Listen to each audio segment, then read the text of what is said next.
Let's start with the governor. Governor Patrick, thanks for being here today. Thank you, Todd. Thank you, Tom, for having us today. Thanks to Tim and Charlie for getting together. I was teasing Charlie outside for my appreciation for being invited onto his show here today.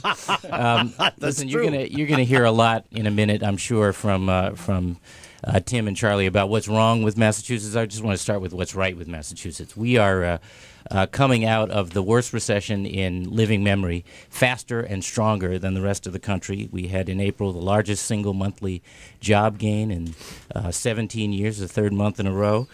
Business confidence, home sales, retail leasing are all surging. Young people and families are moving into Massachusetts for the first time in 20 years, faster than they're moving out, which is great news.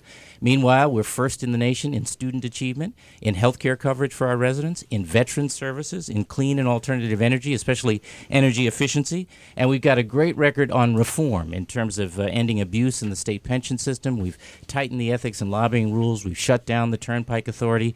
We've had enacted the most sweeping education reform in 17 years. There is a lot more to do, and that's why Tim and I are seeking a second term, because we want to finish what we started. And I want to thank you for having us today and look forward to the conversation. All right. Thank you, Governor. Let's go then. Tim is next for his opening statement. Good morning, Tim. Thank you very much. The governor threw me off and he said Tim. I thought he meant me. Yeah, I thought so too. Tim Murray. The other Tim. The other Tim. All right, sorry. Well, thank you all very much. Thank you, Tom and Todd. Thank you to RKO.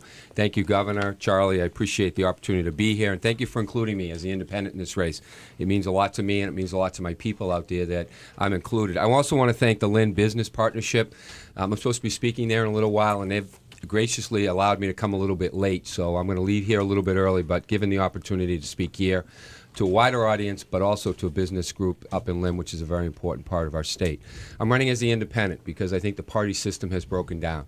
I don't think Republicans or Democrats have the solutions to our problems anymore, and I think I do have the solutions to our problems about fixing what's wrong in government. I also come here as a different from my two opponents, as I'm the only one that doesn't come from a corporate world.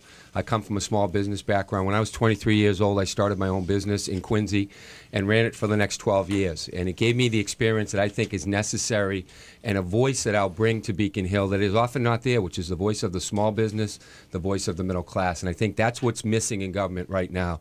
Whatever's broken can be fixed, but we can only fix it if we work together, we work across party lines, and we look for solutions, whether they're from the right, from the left, Democrat or Republican, and we really focus on what's important in this state, which is helping middle-class people keep more of their money and helping small businesses grow our economy.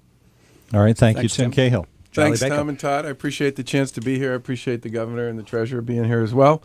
Let me just start by saying that I'm not a politician. Unlike my opponents, I've never run statewide before, and I don't work on Beacon Hill.